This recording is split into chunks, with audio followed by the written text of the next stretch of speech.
from Down Under. Do or do not. There is no try. G'day, mate. How you going?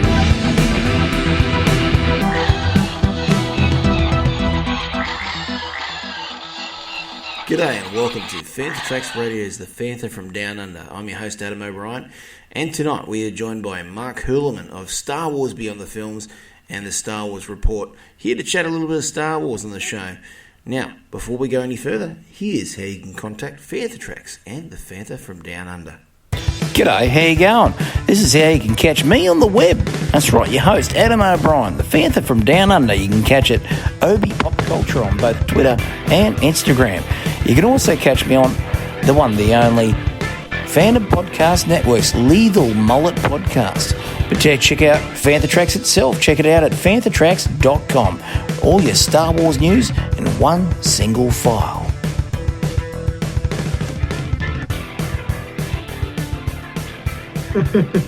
All right, you Fantha trackers out there, I've got a hell of a conversation coming your way. That's right, my dear friend, all the way from the United States of America, from the amazing podcast Star Wars Beyond the Films. That's right, covering all the books, all the literature, and all the stories in between. The one, the only. Here's the co-host along with Nate, the one, the only, Mark Hurliman. Mate, how are you?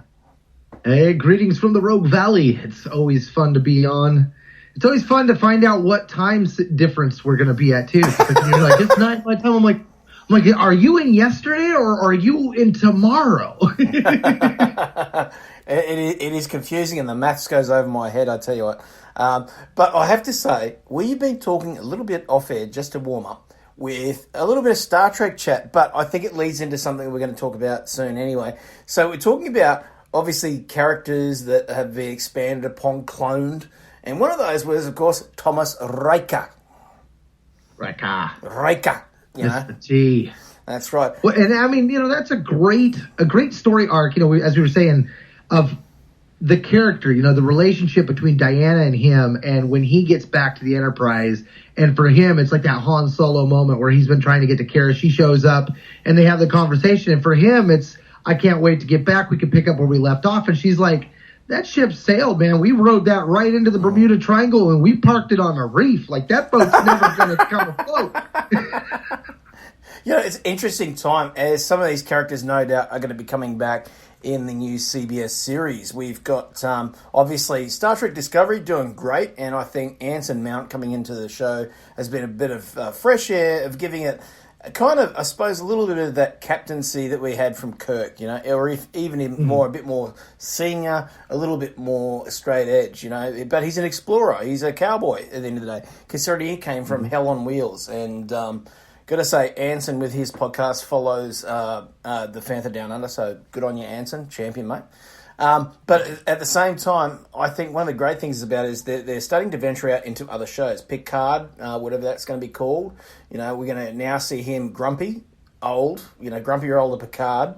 And they're also talking about a Khan series in SETI Alpha 5 or whatever it is, and we actually see what happens there. Now, that is going to be masterminded by Nicholas Meyer, the actual director of Wrath of Khan. So we've got some big names there, and when they know that Star Trek Discovery was doing better than the J.J. Abrams verse as far as connecting with fans, connecting with a very diverse fan base, and I think they're doing really well. But I think that's the thing, is the key is now with something like Picard, they're going to be bringing in the older generation of fans that grew up with TNG. Yep. That's exciting. I mean, my dad got me into Star Trek before I got into Star Wars. I bridged out into Star Wars basically off of the ships. But yeah, I mean, and the thing that got us into that conversation was the idea of clones, and more so the angle that hasn't really been explored in Star Wars of the droids being cloned. I mean, we've got the Republic Army, we've got those clones, and each one's trying to get beyond their number. I'm 555. I go by fives, and he's Cody, and we all have our identities and stuff, but we never really got that from the droids' perspective. It was always just like, they're a robot, they're machines, they don't have any personalities. And then you would see certain droids that their owners would allow them to have personalities. Droids like L3, I-5 in Legends, so many, HK-47. But now imagine if you took some of those droids, right, and you copy and paste, you Control-Alt-C and just completely duplicate that droid's memory to that point, and you could have an army of the same individual. Or you could have, like, say, Luke and Leia could each have their own C-3PO. They could have each taken a TC-17 body and basically cloned your 3PO and put it in there, and even have it where they, like, back up together, where they, like, compile the data, and they're like, oh, by the way, your sister 3 weeks ago did this over on Epsilon 5. Like, I don't know. Like, there could be some plots that they could play with there that they've never messed with. And I think about that every time I hear either L3 or 3PO or the bartender, we don't serve you a card here. I'm like, what are you serving them?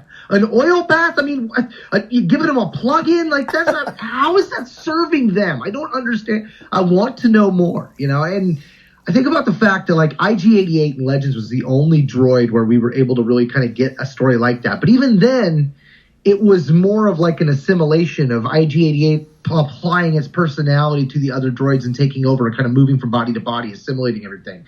But that's always been a plot that's intrigued me, you know, the distrust of droids. Yeah, it makes sense on the Clone Wars angle. Oh, yeah, we were fighting a war against droids. But at the same time, that would also make separatist folks kind of just as leery of clones as the Republic people are of droids. So I kind of want to see something, if that, like, maybe Benwise or something, when we go to their series, have a droid revolution and a revolt or something. Have something like that be a key element. It doesn't have to be the whole story, but an element of it that gives us that pandemonium feel of the droids. The droid threat, the menace of the droid. Any droid could be turned with just a flip of a code or a signal burst, you know? I mean, you basically got River Tam sitting there in the group. All we need is just a little Cocoa Puffle commercial in the background, and suddenly C-3PO turns into C-3PX. And then all of a sudden we've got to have the Easter egg in the corner where we have one walking towards the screen, turns, and we had the little red eye light up and go, now you're going to all be disarmed and taken down. Right. That's right. It's not Skynet, it's SpaceNet. And they're going to terminate all of yous. Yeah, it's coming for you. Yeah, and it'll give me mastermind, of course. It's a story that could be told. It could, you know. Or do CBS do the other thing and then recast everybody? I mean, crikey, can you imagine Christoph Waltz Picard? You know, instead of just get Earl Grey hot, it'd be, can I get an Earl Grey, but I want it hot with a pinch of lemon. You know, lemon has to be on the side. And then if you're going to give me one, make sure I get a teaspoon. I have to stir it round. It just made me think of Christopher Walken as Picard. Tea, Earl Grey, hot. Or if you want to go there, we can this ship needs more cowbell. Michael Caine walks into a bar, says, we don't serve droids of their kind, but you can serve a Corellian like me. Just make sure it's a pint of Guinness. You know, but I think what I'm getting to here, and here's where yes, folks, it is a Star Wars podcast. We're going to get to some Star Wars now.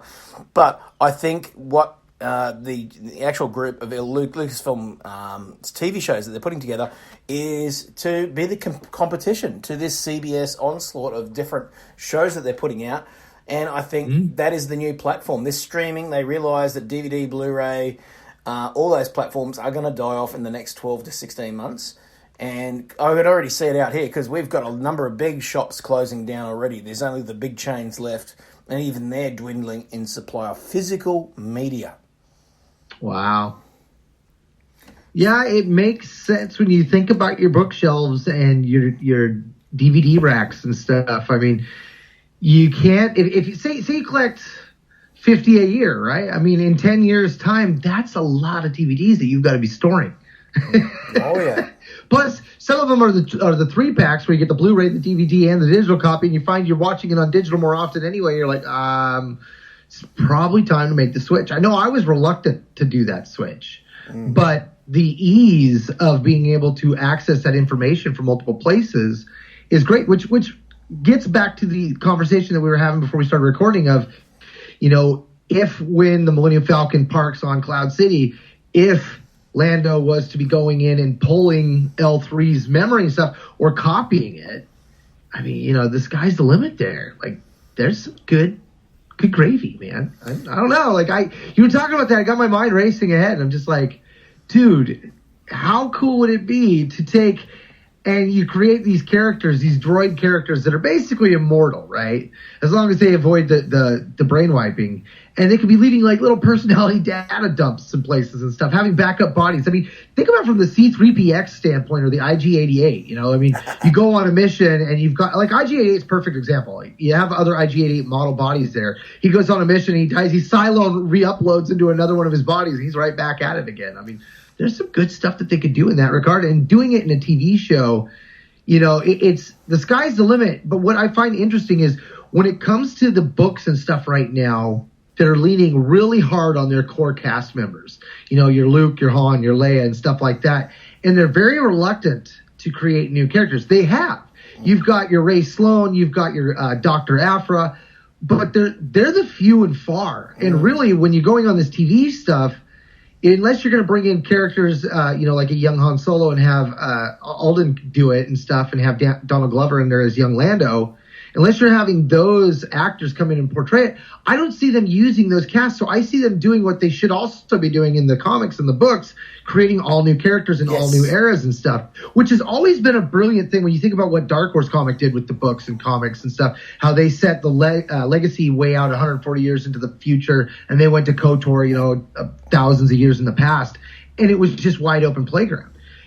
And if they do that with the TV shows, not only is it a wide open playground, but they're also adding lore that the other creators can come in and dabble with. And that's something that, if done right and executed right, could tell one hell of a story across platform. I mean, you know, we were talking earlier about Jude Watson's stories and stuff. Like if Kenobi were to ever have a series and you get Kenobi to leave and stuff like he did in the Jude Watson series, he left for a very short period of time. And by the end of that story arc, he was like, I can't leave again. I have to be on Tatooine. I have a mission here. But you could play with that as well. You could play with so many different angles.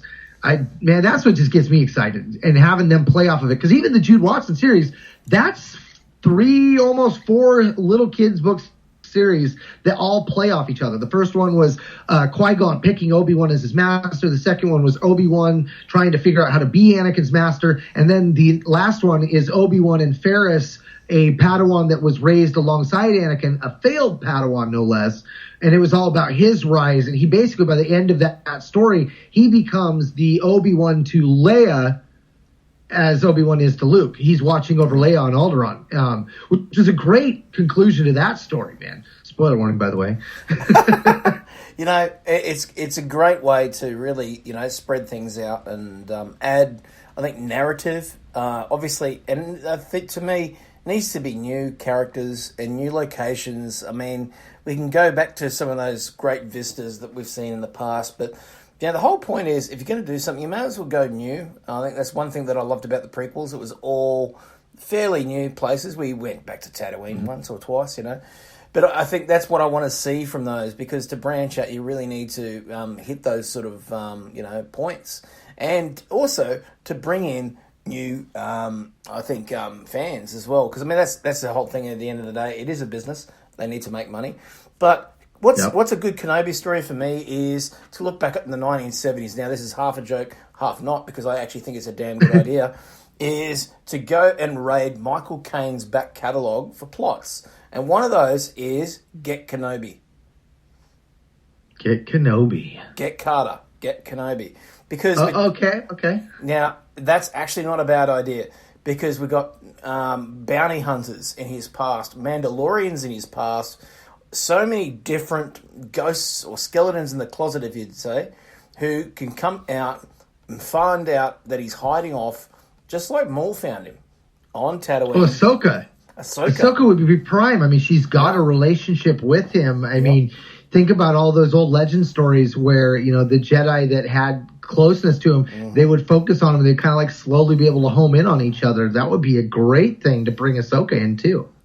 And also, like John Jackson Miller's story, he can't just go full Jedi. He has to really keep this a Clark Kent style movie. If it was Superman, it is, you know, instead of a Superman, it is Clark Kent. And this is really a Ben Kenobi, not Obi-Wan Kenobi, but Ben Kenobi story.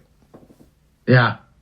No. You know, and the other thing, too, that they could do if they went back in the past, right? Go back to Tatooine, but show Tatooine in a new light. Show Tatooine with massive jungles and oceans and things like that. And then you could, seed things of a catastrophic event happening in the future, or even put it off. Like, well, within the next 500 years, we know something's about to hit, the planet, like a big asteroid or something. We can't move it, or some kind of thing where you tie that in. And then eventually, now when you find yourself on Tatooine, you're like, man, maybe we're going to find more clues as to what changed the place so vividly from one culture to another. Because they've always hinted at that. We've known that the Jawas and the Sand People basically came from one race at one point, or at least they've had that hint and stuff, which was all back in the old, 25,000 years in the past with the Dawn of the Jedi stuff. Like, that was a lot of good stuff, too.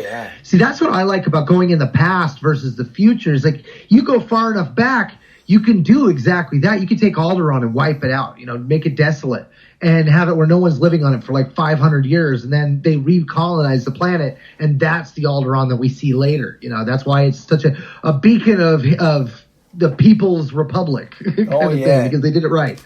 Now, speaking of George Lucas, I've got to say that I picked up something the other day that has already been posted online, but I want to get your take on this because, again, this is something that we, physical media, we don't have a lot of that around, especially from the 1970s, but are you ready for it?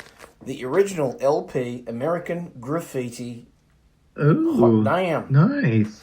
And That's it's nice. 2 full LPs. The sound is still fantastic because it just doesn't go away like digital, doesn't go away like other media. Right. Just there's some warmth to this thing.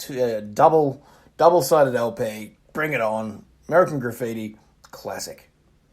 Oh, and you almost wonder if at some point we're going to have a crash. Think about the market crashes and stuff that America's had. What if we have a digital crash? Everybody's shifting all their stuff digitally. What was it?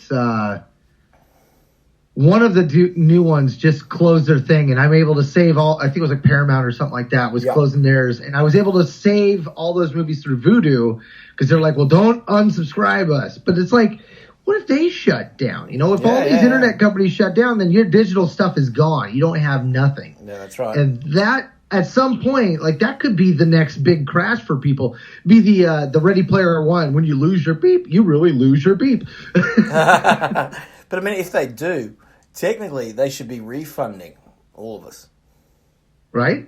Yeah. Yeah. When you have a product you paid for and it's now gone because they have shut down their servers, that they basically, you paid for the promise of those servers running because you paid for that movie, so why wouldn't you want it to go away?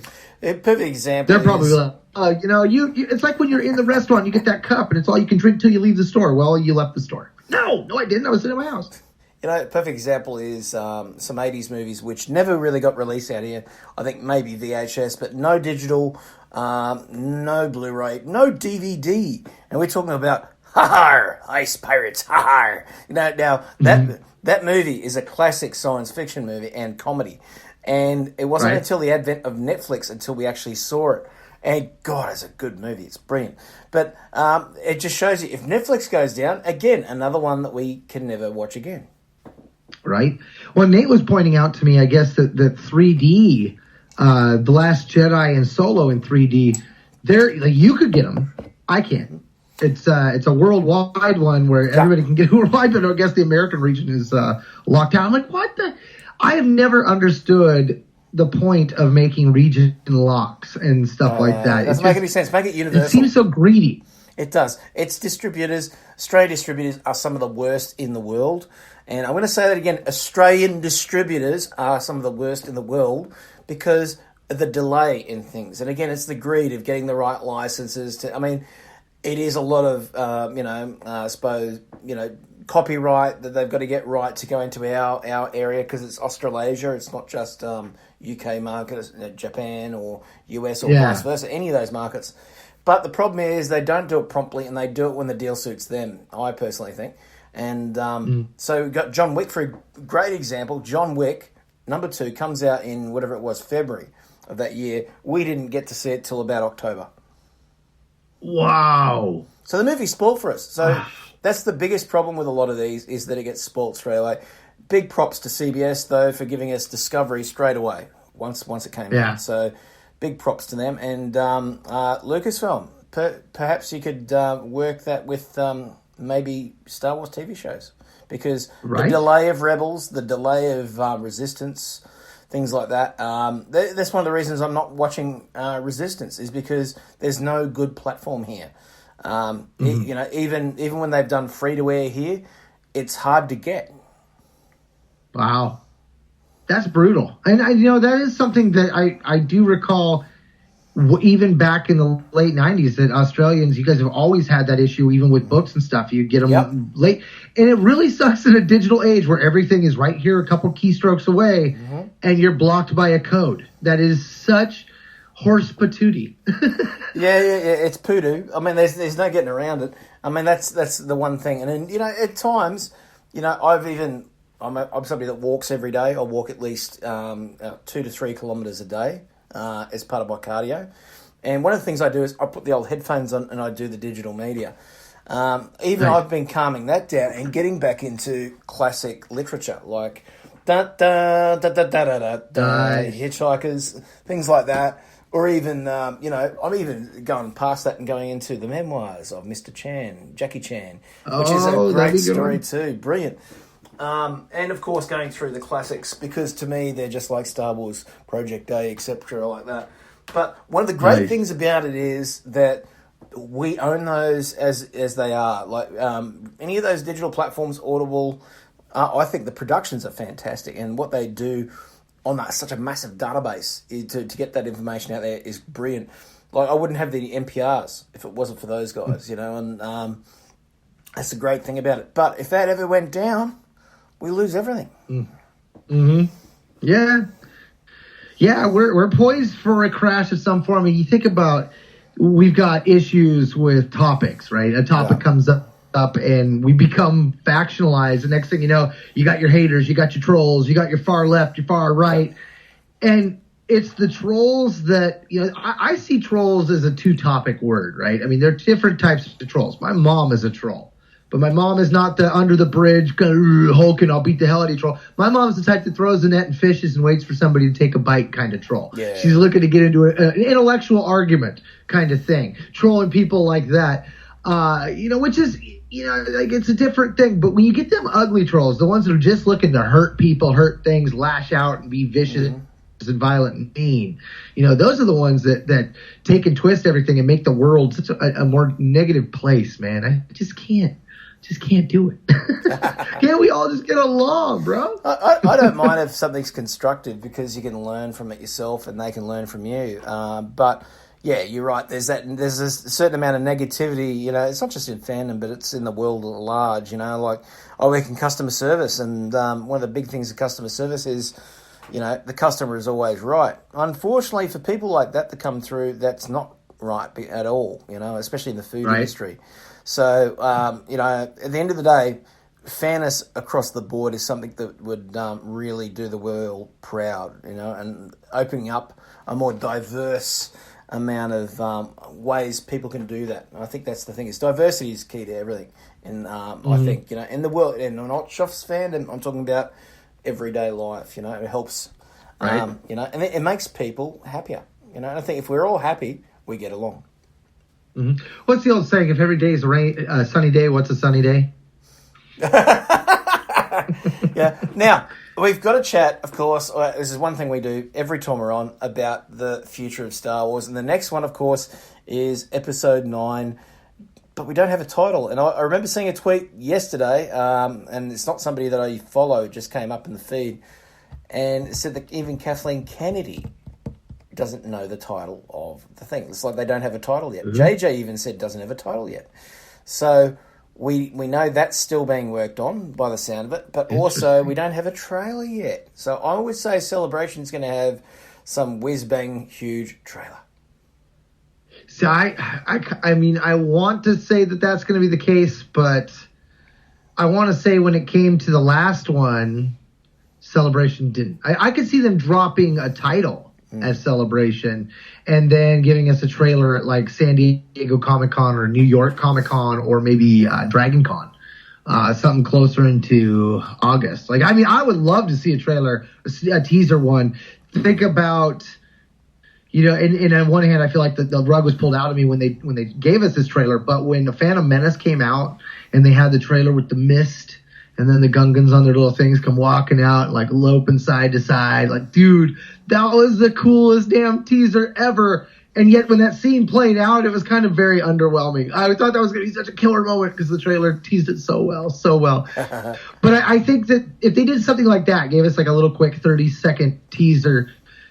Well, I mean, I guess when we had Celebration Anaheim, they did. That was when we got the Chewie, we're home. And so, I mean, I guess, yeah, it does make sense that we could get it. I guess I'm speaking out of turn. No, they have given us in the past. So, yeah, but it does seem weird though. When they gave us the Chewie, we're home, we already knew the title, didn't we? Or do we still not have a title then? No, I think we had it then. Yeah, it was done before then. But I think the moment you're going to see in this trailer will be somebody of Han Solo's vintage, and he's going to walk in and go, "How you doing, you old Wookiee?" There's a part of me that wants them to complete a sentence with it, though. You know, The Force Awakens, The Last Jedi, to end it all. You know, I just want something to make a sentence out of this. It's set up so well already. The Force Awakens, The Last Jedi, from his slumber to go to the pub. Right? The Force Awakens. Hell hath no fury like a Jedi warned. The Force Awakens, The Last Jedi, to wake up Michael Caine to take over. I mean, there's just so many different ones there, but one I don't agree with is Snoke coming back. Snoke's gone. They made that very clear. This is Ren's movie. This is all about Ren. See, and that's the Snoke angle is if they were to do a live action show set between the events of Aftermath and The Force Awakens, right? Yeah. Where one of the main characters is Rey Sloane. Okay, so at the end of Aftermath, Rey Sloane is basically the highest ranking Imperial officer and is left in charge of what's left of the last bit of the Imperial fleet. And they basically take, and during the Battle of Jakku, the best ships, the best and the brightest, those that are going to be the backbone of the First Order, they leap out of the galaxy to a rendezvous point. We never hear from them again until suddenly they show up as the First Order and they're under the control of Supreme Leader Snoke. Now, how Snoke runs into them, because we know Snoke exists outside the galaxy. His people come from outside the galaxy. He's a threat from outside our galaxy.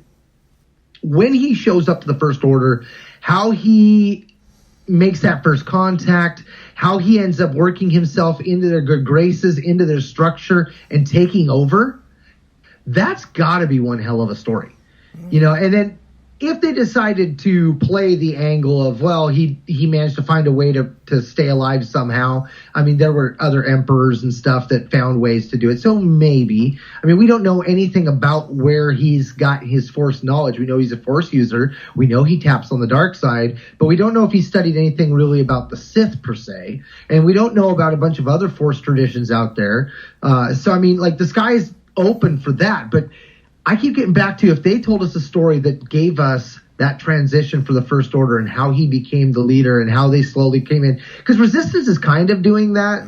Like, we're seeing how they come in and how they get invited into planets and how they set up and get authority. But we're still not seeing how they've been corrupted. Because in a lot of ways, when they left, it was over higher ideals to a degree. They wanted more order. They felt like the rebellion was throwing the galaxy into chaos. And so they left. They basically pulled a Count Dooku, you know. You leave him as the one of the last 20. He's like, I have higher ideals than the Jedi Order. I'm out. Peace out. You know, what's great is that this could really turn into a comedy series, because we know from certain... Well, this is rumoured, so I'm going to say it's rumoured, that we're going to see the Knights of Ren. And the minute I heard Knights of Ren, I'm thinking... Well, you need John Cleese. You need Eric Idle. You need the whole... We are the Knights of Ren. We work for the First Order in Ben. You know, like, we need to hear that. We are the Knights that say Ren. You know, like... Right. You know? Those are an angle that I kind of want to see played up more.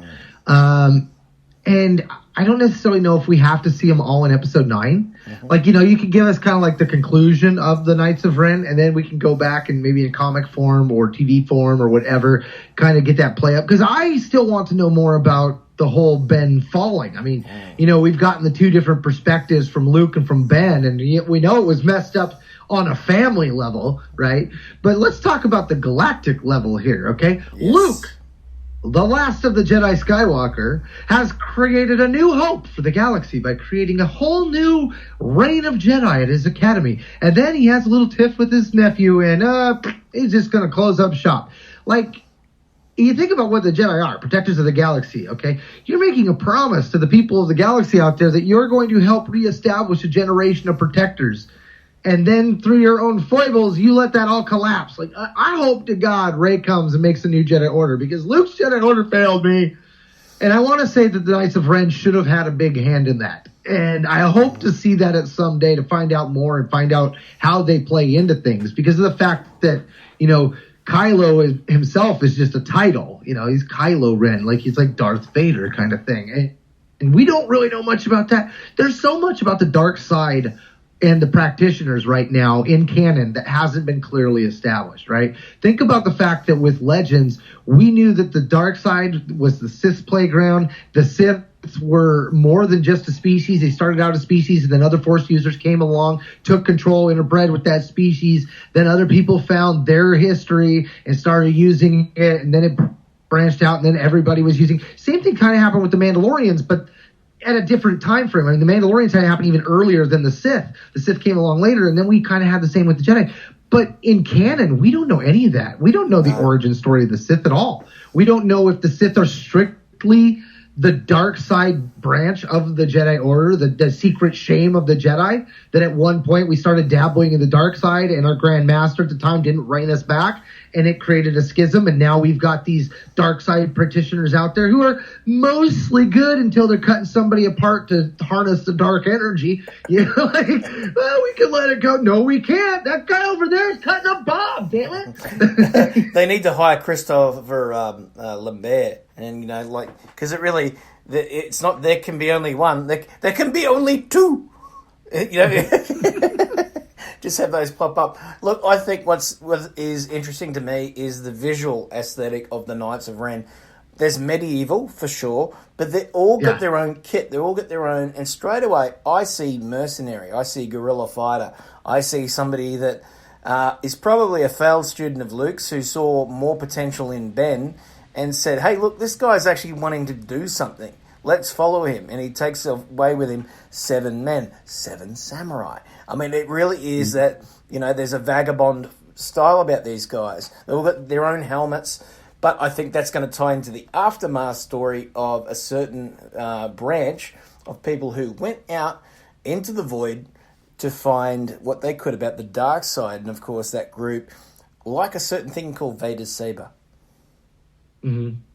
Well, we could find out, too, the Knights of Ren start out as, say, Snoke's protection, and they make a name for themselves. And then when Ben hears about them, he wants to know more. I mean, the Knights of Ren could be a new Sith order for all, for loose interpretation, a dark side group that's doing their own thing. I mean, they have given us so little about them.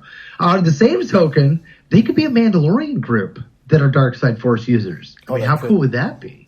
They could. Now, what's interesting, I did see a bit of art. Now, I don't know whether it was fan art in 2015 or whether this was just art that was done by the conception team, because I can't remember seeing it in the Book of the Force Awakens.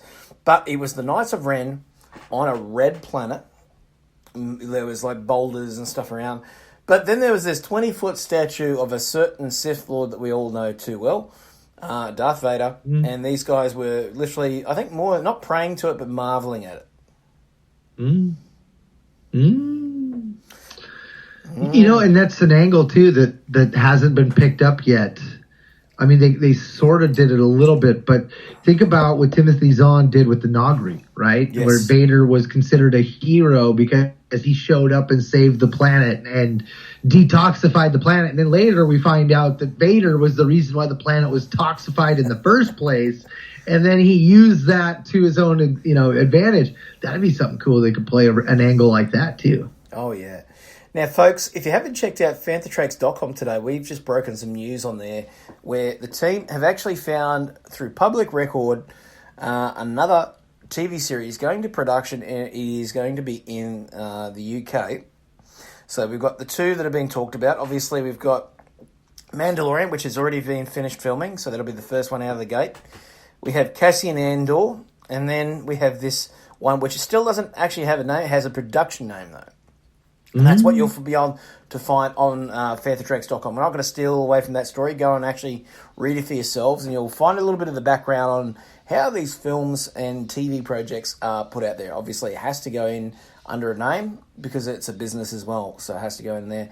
But I think this is Kenobi. I have a strong feeling that it's the right story to do. I mean, they already were at one stage going to do a movie. That's fact. We've got that on fanthatracks.com in the past 12 months. But where do they go? What do they do? Is this going to be a movie about him making his way through Tatooine, or is it going to be an adventure outside? I'd rather have the adventure outside. I mean, it's one of those, like with the Jude Watson series, if you're going to do it, you can only do it once. You got to stick the landing here. You know, whether he's gone for a week or a month or even a full year, make sure you plan it well. Like, if you want to tell a big story, make sure he's gone for a year then. You know, give him time to tell that story. You know, I see the lure of the Obi-Wan story. Personally, though, I would rather get a Rey setting up a new Jedi Order story. Yes. You know, we've had all these articles about, it's 3PO's last day on set. He's done forever. Well, Chewbacca's done forever. Haven't seen anything about Rey. That's right. Shouldn't she be done forever too? Unless she's coming back in a TV show. To me, that's the story that I want to know more about. I mean, the new direction of the new trilogy and the idea that the Jedi were broken in the prequel trilogy and they needed to be thrown away by the original trilogy and have to be completely banished by the sequel trilogy. And I mean, that isn't an official statement, but that is how it kind of feels as of right now when I'm watching stuff. It's like Luke was felt like a failure. He felt like the Jedi were a failure. I don't like that. I want the Jedi heroism back, and I would love to see Rey do that. I mean, Rey at this point, they've set her up to be what I thought Luke was going to be when, he left Yoda and Kenobi's Force Ghosts and went off on his own. I mean, that was what I was expecting of Luke. And I mean, I got that in the Legends New Jedi Order story. I did get that Luke. But now I'm ready for Rey to do that. I want to see her teach a new generation, especially considering the fact that unlike the others, she's got no real Jedi Master. She's just got Luke, who was trained to be a weapon in the first place. His training was flawed from the start, and part of the process and part of his journey was explaining that to his masters. Look, I can't kill my dad. I have to meet him with love. I have to meet him with open arms, compassion, and that's something that she's never really experienced. I mean, and Yoda even said, Rey already has everything she needs because she already had the books. But how does she interpret what she reads in the books compared to what Luke interpreted? I mean, Luke had a very profound relationship with his place in the Force and his place in the galaxy due to his father and slightly due to his mother. So it'd be interesting with Rey, who's a nobody, how she interprets things. I mean, maybe she decides to look out for the nobodies of this world. Well, you've got to look at classic literature for what they've done there. A nobody. So who is something in classic mythology that says, hey, I'm a nobody? And that is, of course, Ulysses or Odysseus in classic Greek mythology. So I think there's something there in the fact that they always go with mythology in Star Wars because it is modern myth. And it's something, I just think that whole nobody angle will resolve itself somehow in ways that is unexpected, because that's exactly what Odysseus does when he's taking on the, I think it's the Cyclops, when he goes up against the Cyclops, and they said, who are you? Oh, I'm nobody.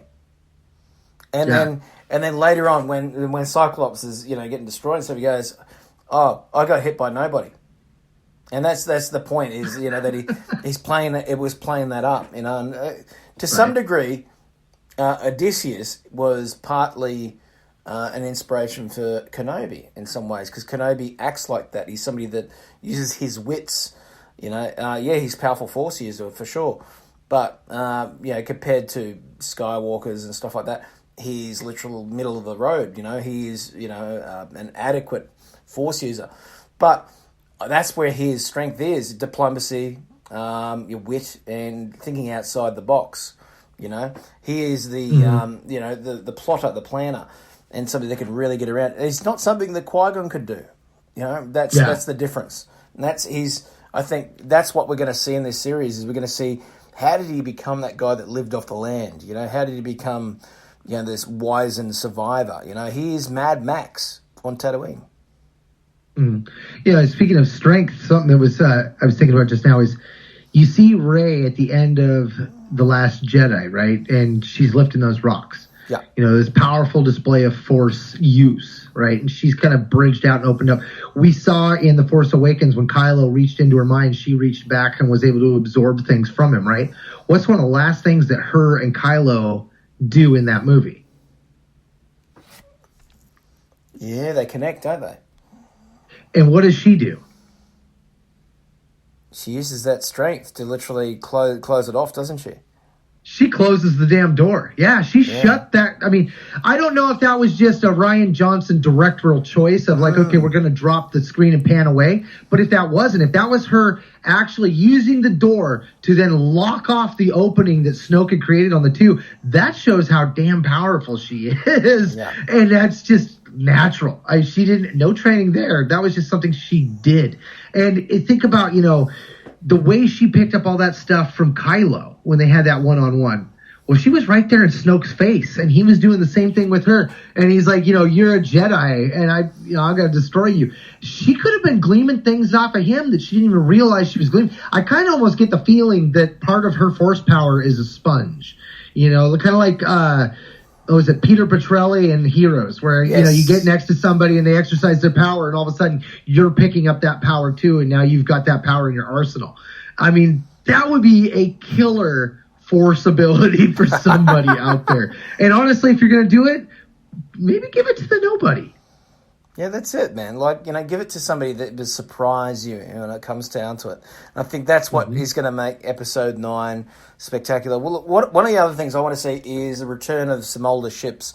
We've had the return of the B-Wing in some form in that little speeder that we saw in Crate, which that was pretty much the B-Wing. And then we had the A-Wing. Yeah.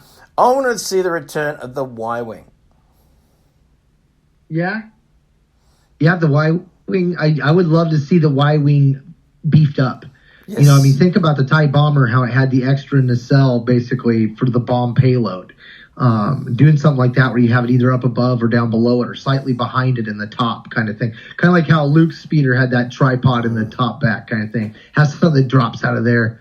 No, that'd be a cool one. And I'd also like to see new versions of the same ships. We've seen similar with the A-Wing and stuff like that. And that's why I kind of really hope with the B-Wing we get something that's cool like that. That's a bridge of that plus some of the other technologies and things. One of the things I loved about the X-Wings in Legends was they were always evolving and stuff, and we have seen that in Resistance. But at the same time, there were so many angles that as Jedi pilots could utilize tips and techniques that weren't regularly used by other pilots that would make for a really cool episodic type of kind of like Battlestar Galactica, how they were going up against the Cylons all the time. Having a similar scenario where you've got a Jedi Force going up, kind of like the Vong kind of thing, where they're throwing their shadow bombs, where they're using the Force to launch them, and they've got their ships painted black so no one can see them when they're out there, and they're doing these Black Ops guerrilla missions against an enemy that is, hell-bent to destroy everyone on a quest. Kind of thing. That felt like a noble story. I think that's part of why I love the New Jedi Order so much. Was you had these villains that felt like God gave them the galaxy, and they're going to come in and turn everyone into their slaves. And you have the Jedi going, "We're the last line of defense." There's less than 100 of them too, which was something I absolutely loved too. Was there was very few of them going in, and there was even less by series end, so they really had to step up their game. But imagine if they did that same story arc with Rey and her order, right? Where you supplement everything about Luke and his order, and you just make it all Rey, and you still bring in the Vong and stuff. You can tool them a little differently, make them where people could kind of swallow them a little better. Because I know that the Vong were a tough pill for a lot of people to swallow, but my God, the threat level of that species. Oh yeah, you didn't have a level of threat like that since the Sith themselves, man. The New Jedi Order, to this day, is something that came along no one was ready for. They thought, oh, we're safe, we're all good. And then all of a sudden, the Wookiee bites the dust. And when that happened, it did exactly what it planned to do and really shook things up. No one knew what was going to happen. And the book sales, obviously reflected that. Everyone was kind of like, what's going to happen? What's going to happen? Luke has to turn this around. Han has to take these guys. Leia's got to help him. What's going on? And big props to Dark Horse, too, to their adaptation in Invasion, which I thought was actually one of the stronger ones, too. It was quite good. That one built up. Me and Nathan, we talk about that one all the time because Randy Stradley would always say it had a satisfactory conclusion. And I'm like, what's satisfactory? We know that there's something Vong growing inside of Finn, and we don't know anything about it. We know that his mom was a Vong. There is no conclusion here. What do we conclude? But, I mean, between that and then, I think one of the things that has been really good in those was the evolution of the newer designs. The Crossfire X-Wing, basically, in Star Wars Legacy, is one of the most, I think, rudimentary looking, but really interesting designs that's ever been done. I think, personally, my favourite starfighter now. Another one I liked that wasn't in the comics very much was the Chiss Clawcraft. Baron Fell basically helped create it, and it was a mesh of all the best things about all the best TIE fighter assemblies that they had in the Imperial Remnant, and all the best designs of the X-Wing. And, I mean, when you see them, like, Insider Magazine would have a couple short stories and stuff like that, little pictures of them and stuff that you could see them. But, man, they were beautiful-looking ships. Absolutely love those so much. But the other thing I think about, too, when it comes to the Vong is under George Lucas's watch, they were planning on bringing the Vong into the Clone Wars. Oh, yes. In a very similar guise as to how they were brought in on the books. If you're reading up on the history of the Yuuzhan Vong in Legends, one of the first books you're going to have to grab is Rogue Planet. Because in that, while Anakin is still Padawan to Kenobi, they go to a planet, Zonoma Sakat, which ended up being a massive key element to the plot of the New Jedi Order. And while they're on Zonoma Sakat, there is a group of these far outsiders who we find out later were basically the Vong, that they were there. They were already seeding the galaxy with sleeper agents, getting people into key positions and things like that. So, I mean, to have that happening under Lucas's watch, to me, that gives a lot of strong credence of we could see similar show up. And then you think about the fact that in Thrawn's books, I can't think of the alien species names, but there's an alien species in the last one, Alliances, that played very loosely to the same style of threat that was the Yuuzhan Vong. They were gravity mining corridors, so people couldn't use routes through space. They were basically creating big dead ends, so there was a chunk of space that was blocked off from the Empire. They couldn't get there in time and stuff. Like, there was a lot about that species that I immediately was like, ooh, dude, I'm picking up a Vongish vibe here. Yes. And every time I'm getting that, I'm just like, man, are we getting close to having a new species that's very similar to them? Like, there was a lot about them that people didn't like, and you had just the biotech side of things where they were kind of like the Borg, they were kind of like the Klingons. There were a lot of cliches that a lot of people hated, but I mean, science fiction in general is a lot of cliches. So I mean, to me, that just, it brought out the best of what they could provide. I loved when the Jedi would go up against the Vong, and the Vong would throw things like the thud bugs and stuff, and the Jedi are reaching out in the Force, and they can't feel them. They existed outside the Force. And yet, as the story went along, you would have other Jedi that would start feeling the blank presences, and they could use that, the feeling of absence, to work it. So they found a way to still use the Force to feel something not in the Force, which, of course, told the readers they're still in the Force, and we just had to figure out how. And that was when they got to the whole, well, there's the living Force, as Qui-Gon once said, then there's the unifying Force, or greater Force, as it were. And even though they were no longer felt in the living Force, because of the fact they were living, they were an integral part of the Force, they just couldn't be sensed in it.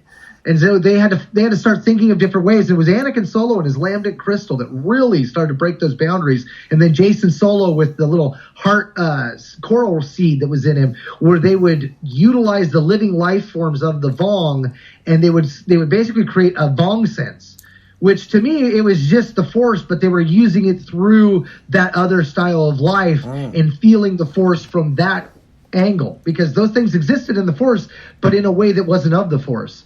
And so it was just one of those things, like as the story continued to evolve, you had that big threat, but there was all this promise of what's going on with the Force. What's it mean to be a Jedi? Jason's conflict there, because he didn't want to go into war. He didn't want to battle. He wanted to do all these right things, which makes his fall even more tragic, because you're like, crap, man, for 5 years, you struggled with this. You were hardcore, like, I'm not going to do it. And even at the end book, when they're like, this is him at the pinnacle of his life, he'll spend the rest of his life trying to reach this again. And you're kind of like, God, that doesn't sound good. Because, I mean, what most people that ever fell in Legends, they were trying to get a little bit better at what to do. And the next thing you know, they're on the Sith path. And that's exactly what happened to poor Jason. I know, it's just crazy. Now, one of the great things you do is you cover a lot of this on a podcast on the Star Wars Report channel, which, of course, is the only, are we ready for it, Star Wars Beyond the Film. So tell the folks a little bit about your show. Well, me and Nate, we're currently at that time of year where we review the last year of media, books, comics, TV, films, and the other stuff. And we just knocked out the other stuff and the TV and film stuff last night. In fact, I've got to finish editing up our comics. Want to get that one posted over this weekend. But yeah, I mean, we've slowed down a bit there for a while. We were doing one episode every week, and we were doing that for a couple years straight. We passed the main Star Wars Report podcast there for a little while and was like, oh, now we're the flagship. And then we kind of took a little break. Nate decided to get married, then start a family. So, he's got that going on. So we're back to now more of like a once a month kind of format. Plus, I'm not getting as many review books as I used to get. We got to find out what's going on with that. It's kind of hard to review a story when you don't get the book. So, but, we've been having a lot of fun. We have a lot of different off topics and stuff that aren't just, the book related and stuff. We'll talk about stuff that's going on social media and stuff going on with authors and things of that nature. But yeah, we've got that going on. I'm also on the Star Wars Report's main website podcast as well. And then Padawan's Perspective, we've been on a hiatus there. Barrett, his computer had crashed. We lost a couple episodes. It kind of just killed all of the desire on his end. But my daughter was talking about it the other day, and she's ready to kind of get back in the saddle. So I think maybe me and her will start recording some episodes and put some of those out again soon, because that was a lot of fun watching the shows and just sitting around with my kids and chatting about it and getting the glam on, kind of thing, and getting that little perspective of the child. Like, I didn't think of it like that.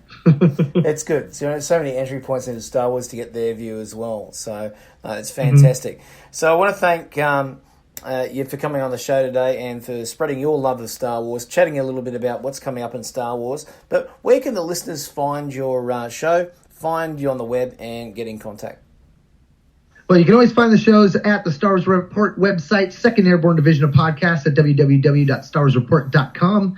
You can find me out there on the internet as Illogical Rogue 2, although if you find me on Xbox or PlayStation 4, that's my son. Aim for the head. He's getting better every day. Someone needs to knock him down a peg or 5. But yeah, otherwise, me on social media, you just look up Mark Hurliman. If you see a stormtrooper in yellow duck garb, that's my dad. A big thanks for you being on the show today, mate, and we can't have you on as soon as we can in the next couple of months. Heck yeah, man. It's always a blast. Now, here's where you can find Fantha Tracks on the web.